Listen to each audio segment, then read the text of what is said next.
The Lord be with you. And with your spirit. A reading from the Holy Gospel according to Luke.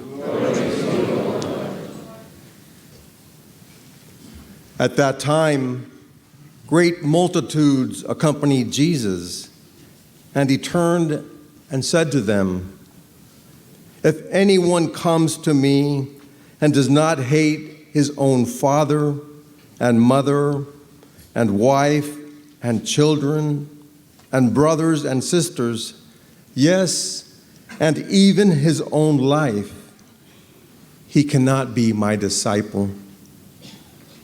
Whoever does not bear his own cross and come after me cannot be my disciple. For which of you, desiring to build a tower, does not first sit down and count the cost, whether he has enough to complete it? Otherwise, when he has laid a foundation and is not able to finish, and all who see it begin to mock him, saying, 'This man began to build and was not able to finish.' Or what king, going to encounter another king in war, will not sit down first and take counsel whether he is able with 10,000 to meet him who comes against him with 20,000? And if not, while the other is yet a great way off, he sends an embassy and asks terms of peace. So therefore, whoever of you does not renounce all that he has cannot be my disciple." The Gospel of the Lord. Hallelujah, hallelujah, give thanks to the risen Lord.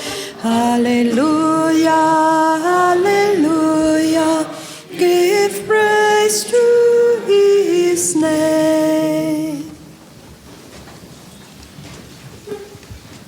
I think anybody who is preaching will tell you that when they read the scriptures for the particular day, that they will be delighted if something jumps out at them. Now, that is the case with me today. Slightly different translation to the one that I have back home, but it says, "I, Paul, an old man now." So I can definitely identify with that. And I have a friend back in Scotland, a very good friend of mine. He's a wonderful priest. And he is one of those people that you could be on the phone to for a long time and not utter anything. He does all the talking. And he tends to carry that with him to his preaching. But he is a great priest. But one time he was preaching and he was going on and on and on. And all of a sudden he stopped and he said, "Can any of you tell me what I'm talking about?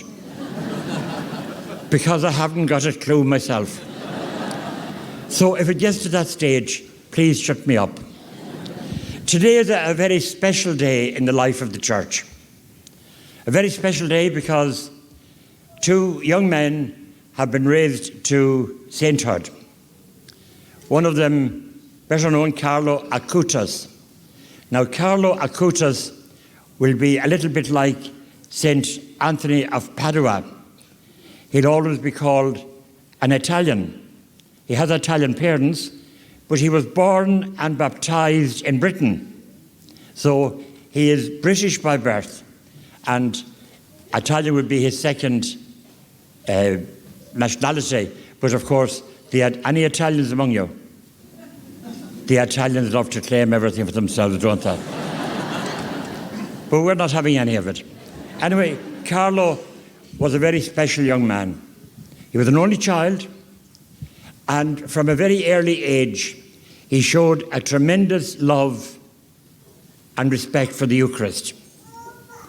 He would go into church and spend a long time just praying before the Blessed Sacrament. And as he grew and his parents, his mother was taking him to Mass during the week, somebody said to her, "Do you think it's fair dragging your wee boy to Mass every day?" And she said, "I'm not dragging him, he's dragging me." His parents weren't what we would call in Scotland, they weren't very gospel greedy. Christmas and Easter was their lot.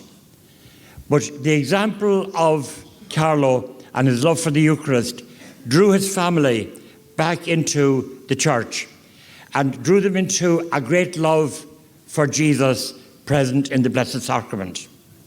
He would spend hours praying and watching with Jesus. He also had a great devotion to Our Lady. And anybody who puts Our Lady and Jesus together on the same side, they're onto a winner. Carlo wasn't the brightest spark at school. He was bullied. He had a very normal kind of time at school, but he never retaliated. He would give to the poor, he would give to the needy, and he had a great love for the internet. But he confined himself to 1 hour a week on the internet playing games or whatever. He didn't want to become addicted to it or to waste time in it.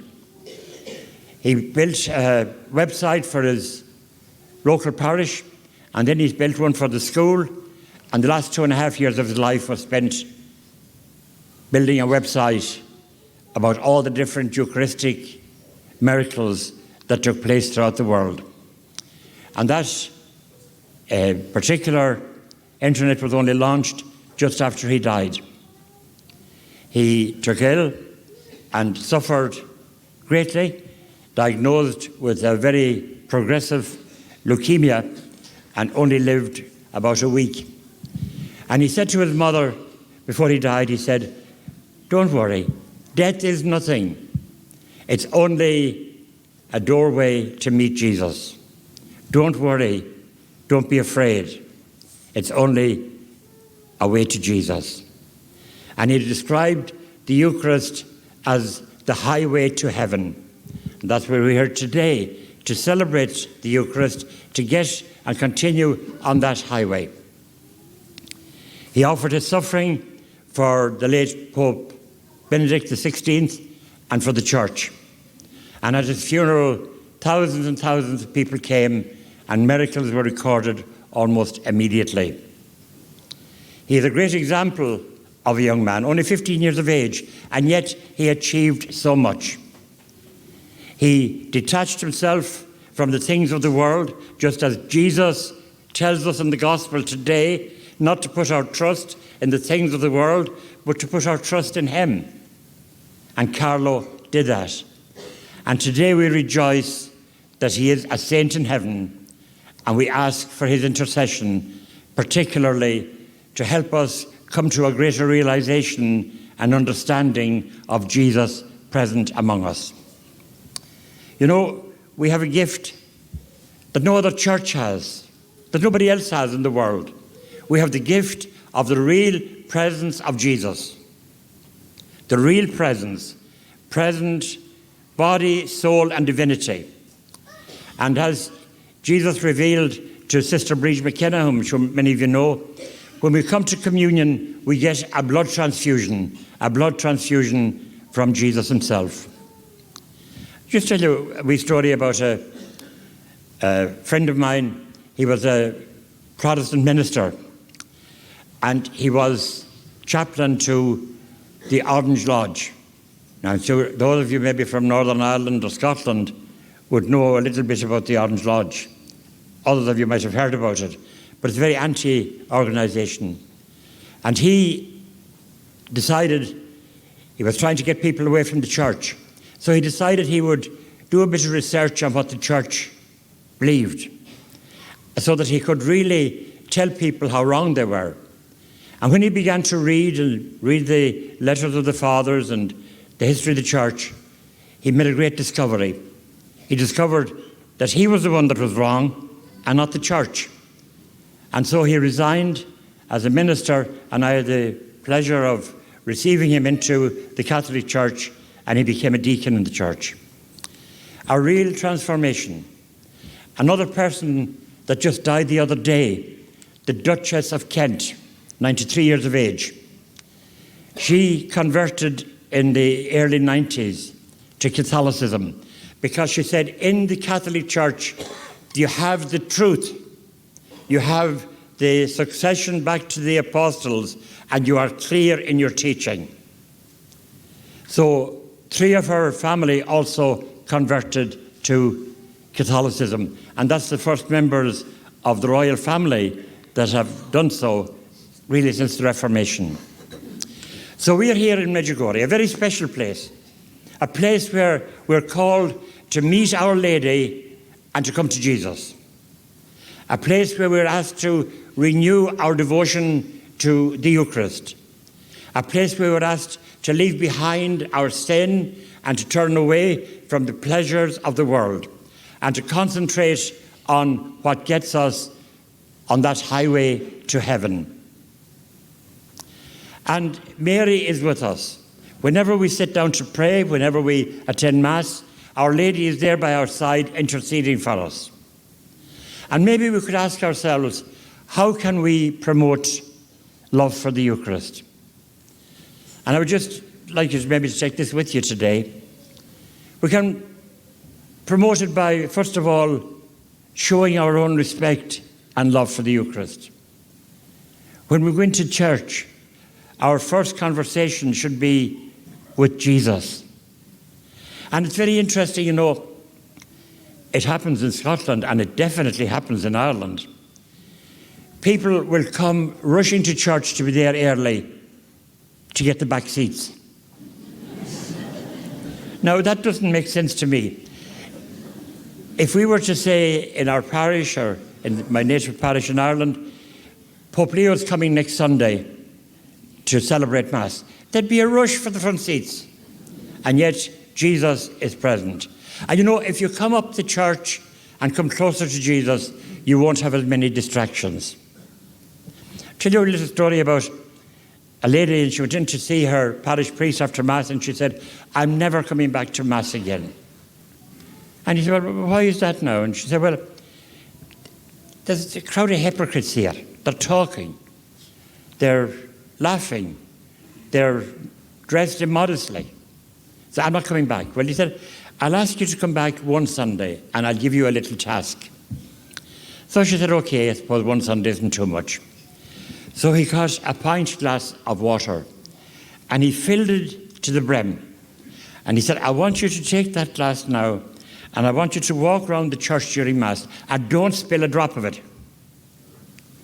So she came in at the end of Mass and she said, I haven't spilled a drop of it. What does that prove?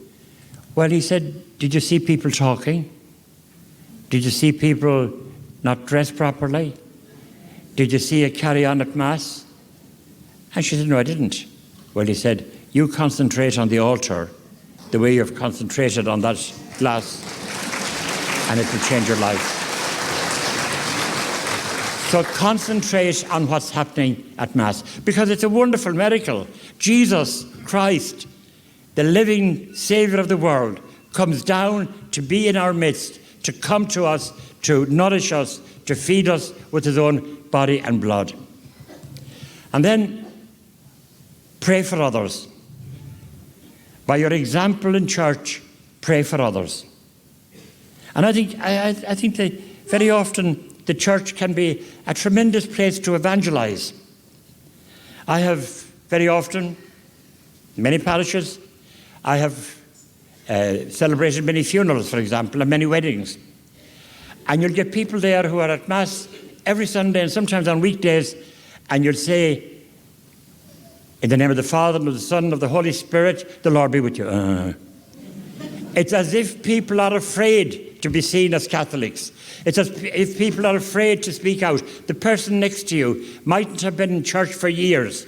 Let them see that you believe in what you're doing, that you're not afraid to profess your faith and your love in Jesus Christ. Let's not be afraid. You can start right in the church. That is a great place to start. And don't be afraid to pray out, to sing out. You know, if you go into a Protestant church and God loved them. They don't have anything under the hymns and sermons that are much more boring than me. And yet they will sing to their heart's content. If you go to a football match, they'll sing. But come into the church where you're praising God, they don't. So that's just maybe a little way to promote love for the Eucharist and to let other people see that you believe in Jesus and that you love him.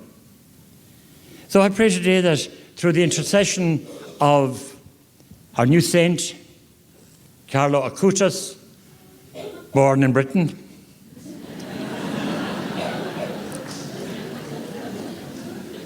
stolen by the Italians, that he will intercede for us and bring us ever closer to Jesus. Ever closer to Jesus. Because see these days here. Maybe you've only got a day left, 2 days, 3 days. Find time to be alone with Our Lady and with Jesus. Forget about all the shops that are around. Forget about all the cafes that are around. When I came in the late 80s, there were none of those things here. There was nothing, and yet there was everything. And now many people come to Medjugorje and they see everything, but they don't see the nothing. So make this a time of real grace, a real time of giving Jesus space and giving Our Lady space. And Carlo Acutis will be interceding for us with a good English accent.